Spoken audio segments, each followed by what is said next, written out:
പ്രിയപ്പെട്ടവരെ, ഇന്നത്തെ ചോദ്യം: നീ ആരുടെ നിർദ്ദേശമനുസരിച്ചാണ് ജീവിക്കുന്നത്? എന്താണ് ചോദ്യം? നീ ആരുടെ നിർദ്ദേശമനുസരിച്ചാണ് ജീവിക്കുന്നത്? കുറച്ചുകൂടെ നല്ല വാക്കിൽ പറഞ്ഞ, നീ ആര് പറയുന്നത് കേട്ടാണ് നടക്കുന്നത്? നീ ആര് പറയുന്നത് കേട്ടാണ് തുള്ളുന്നതെന്നൊക്കെ ചോദിക്കാറില്ലേ? നീ ആര് പറയുന്നത് കേട്ടാണ് നടക്കുന്നത് എന്നാണ് ചോദ്യം. ചോദ്യത്തിന്റെ പശ്ചാത്തലം ഇന്നത്തെ ഒന്നാം വായനയിൽ അപ്പോസ്തലന്മാരുടെ പ്രവർത്തനങ്ങളിൽ നിന്നുള്ള വായനയാണ്. 16-ാം അധ്യായത്തിൽ പൗലോസ് ഒരു സ്ഥലത്ത് ഏഷ്യയിൽ വചനം പ്രഘോഷിക്കാൻ പോകണം എന്ന് തീരുമാനിക്കുന്നു. പൗലോസിന്റെ ഒരു തീരുമാനമാണ്, വചനം പ്രഘോഷിക്കാൻ പോകണം. അപ്പോൾ പരിശുദ്ധാത്മാവ് പറയാണ്, അവിടെ ഇപ്പൊ പോകണ്ട. അപ്പോൾ എന്ത് ചെയ്യും? നമ്മൾ കുറെ ആൾക്കാർ വിളിച്ചിട്ടുണ്ട്, ബിഷപ്പ് തന്നെ ചെല്ലാൻ പറഞ്ഞിട്ടുണ്ട്. പക്ഷെ പരിശുദ്ധാത്മാവ് പറയാണ് പോകണ്ട. എന്ത് ചെയ്യും?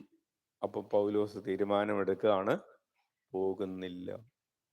ഇനി വേറൊരു സ്ഥലത്തേക്ക് പൗലോസ് തീരുമാനിച്ചിരിക്കുകയായിരുന്നു, അങ്ങോട്ട് പോകണ്ട, അവിടെ പോയ പ്രശ്നമാണ്, അവിടെ തല്ല് കിട്ടുന്ന സ്ഥലമാണ്, അവിടെ പ്രശ്നങ്ങൾ ഉണ്ടാകും, അതുകൊണ്ട് പോകണ്ട എന്നൊക്കെ വിചാരിച്ചുകൊണ്ടിരിക്കുകയായിരുന്നു.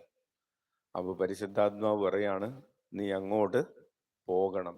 മുഖ്യമന്ത്രി പറഞ്ഞിട്ടുണ്ട് പോകരുതെന്ന്, പക്ഷെ പരിശുദ്ധാത്മാവ് പറയാണ് പോകണം.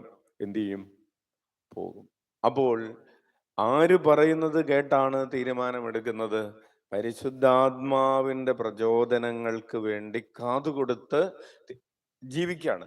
അതിനെയാണ് ഈശോ പറയുന്നത്, ഈ ലോകത്തിന്റെ ജീവിതമല്ല, നിങ്ങൾ വേറൊരു ജീവിതമാണ്. ഈ ലോകത്തിന്റെ ജീവിതം എന്ന് പറഞ്ഞാൽ ലോകം പറയുന്നത് കേട്ട് നടക്കുന്നതിനെയാണ് ലോകത്തിന്റെ ജീവിതം എന്ന് പറയുന്നത്. ദൈവം പറയുന്നത് കേട്ട് ജീവിക്കുന്നതിനെയാണ് ദൈവീക ജീവിതം, വിശ്വാസ ജീവിതം എന്ന് പറയുന്നത്. അപ്പോൾ ഇനി ലോകത്തിന്റെ പറച്ചില് കേട്ട് നടക്കാതെ ദൈവം പറയുന്നത് കേട്ട് നടന്നാലുള്ള റിസൾട്ട് എന്താണ്? ലമിച്ചി, അങ്ങനെ നടന്നാലുള്ള റിസൾട്ട് എന്താണ്? ലോകം നമ്മെ വെറുക്കും. ഇപ്പൊ മുഖ്യമന്ത്രി പോണ്ടെന്ന് പറഞ്ഞിട്ട് നമ്മൾ പോയി, അപ്പൊ മുഖ്യമന്ത്രി നമ്മളെ വെറുക്കും. അല്ലെങ്കിൽ ബിഷപ്പ് ചെല്ലാൻ പറഞ്ഞിട്ട് നമ്മൾ ചെന്നില്ല, ബിഷപ്പ് നമ്മെ വെറുക്കും. അപ്പോൾ അതിനെയാണ് ഈശോ പറയുന്നത്, ലോകം നിങ്ങളെ വെറുക്കും. നമുക്ക് ഒട്ടും ഇഷ്ടമില്ലാത്ത ഒരു കാര്യമാണ് ആരെങ്കിലും നമ്മെ വെറുക്കുക എന്ന് പറയുന്നത്. ആർക്കെങ്കിലും ഇഷ്ടമുണ്ടോ? ഉണ്ടോ അമ്മച്ചി? ഇല്ല.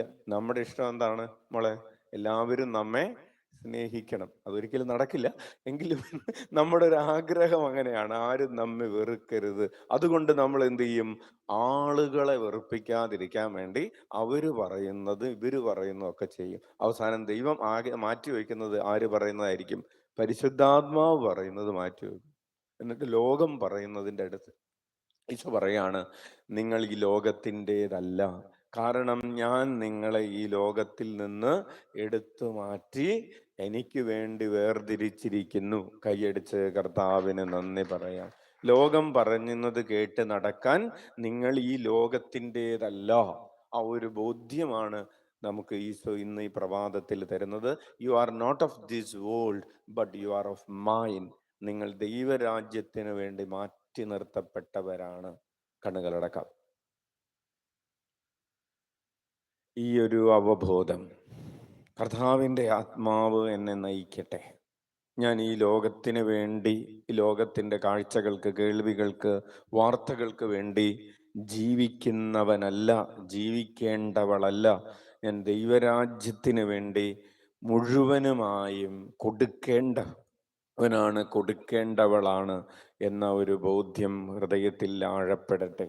അങ്ങനെ ദൈവത്തിനു വേണ്ടി മുഴുവനായി കൊടുക്കാതെ പോയ സമയങ്ങളെ ഓർത്ത് നമുക്ക് അനുതപിക്കും. ഈ ലോകത്തിൻ്റെ മനുഷ്യരെന്ന രീതിയിൽ വ്യാപരിച്ചു പോയ, ജീവിച്ചു പോയ, സമയം ചെലവഴിച്ചു പോയ ആ കാലഘട്ടങ്ങളെ, ദിവസങ്ങളെ, മണിക്കൂറുകളെ ഓർത്ത് അനുതപിച്ചുകൊണ്ട് കരങ്ങൾ ഉയർത്തി 21 പ്രാവശ്യം ഉച്ചത്തിലെ യേശുനാമം വിളിക്കാം.